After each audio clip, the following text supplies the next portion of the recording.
今日帶大家嚟到喺新旺角嘅帝寶名宴飲早茶。呢一度咧就係1至5咧大中小點，一律5個1.9，星期六日或者假期咧就係5個5.9。咁你見到咧，其實好多都係大點中點嘅。咁我哋就嗌咗幾個點心啦，今朝。咁你仲有啲 special 嘅就係上邊咧。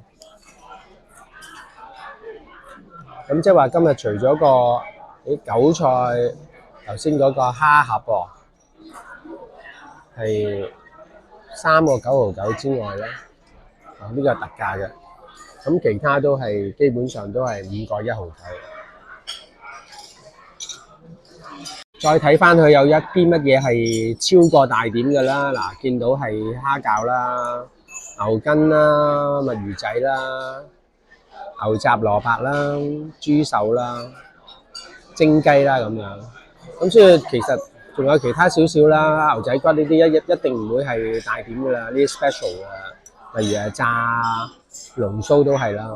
咁所以其實大部分都係喺呢一個大點嘅範圍之內嘅，喺成個菜單裏邊。呢一個叫做韭菜盒子，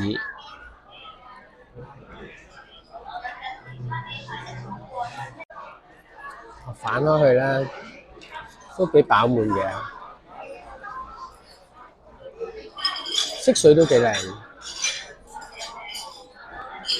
你見到佢個其實係啲雲吞皮包住咯。我諗相信裏邊可能有啲韭菜，有啲肉咁樣啦，未食過嘅，咁好大塊。其實裏邊咧韭菜就唔多，反而有一個大嘅蝦膠，所以蝦味好濃。睇到啦，呢個點心其實唔應該叫做韭菜盒子，因為韭菜又唔多。反而係蝦咯，蝦嘅比例好重，好夠熱啦，同埋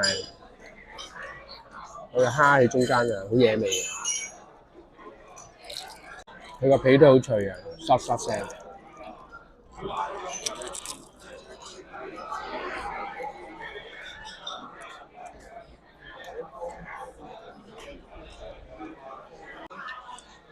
而且個皮非常之脆。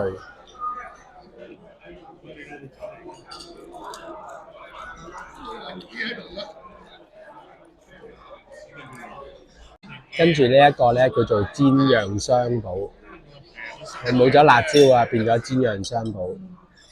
咁嚟咗一啲醬咯。咁我見佢嗰啲魚肉個比例都幾多㗎。我中意食矮瓜，咁所以咧，我先試個矮瓜，點少少醬咯，都幾吸引喎個外形。呢度嘅點心最正就係好夠熱，呢個非常之熱。呢塊魚肉係好好食。然後到呢一個豆腐啦。煎釀豆腐，從呢個橫切面可以睇到啊，好飽滿啊！咁豆腐裏邊好滑啦，係啦，表面咧係少少地脆，佢又唔係話太燶㗎，幾好啊！你見到佢嗰個魚肉係幾多㗎？誒，睇到個表面同埋裏邊少少地燶，微脆㗎。呢個好味，然後到呢一個南瓜蒸排骨，呢個南瓜蒸排骨咧，佢係好大碟㗎，同埋每一嚿排骨都比一般其他嘅酒樓咧係好大咗好多，見到。我哋試下個味道先。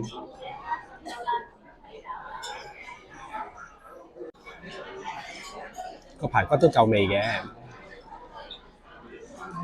咁雖然話南瓜啦，其實都係離唔開有豉椒嘅，都係即係叫做加個添味，加多少少南瓜上去，同埋好多薑絲嘅呢個薑絲嘅份量係好多。跟住係一個蠔皇鳳爪，咁你話蠔皇啦，但係打底都係離唔開豉椒嘅。先講個外形先啦，個鳳爪就削咗少少，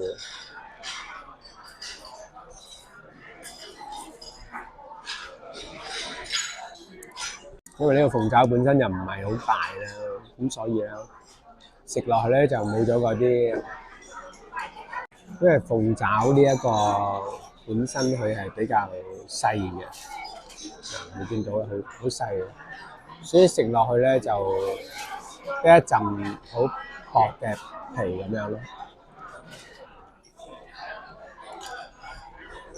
咁幾個點心嚟講咧，就呢一個算係比較實色少少。食下咧，其實呢個鳳爪係好好味，佢個汁係好惹味，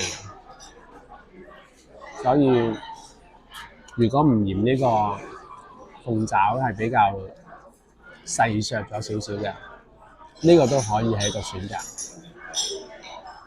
如果你喜歡我嘅分享，歡迎訂閱我嘅頻道，記得 comment、like 同埋 share 埋俾你哋嘅朋友啊！我哋下一條片見，拜拜。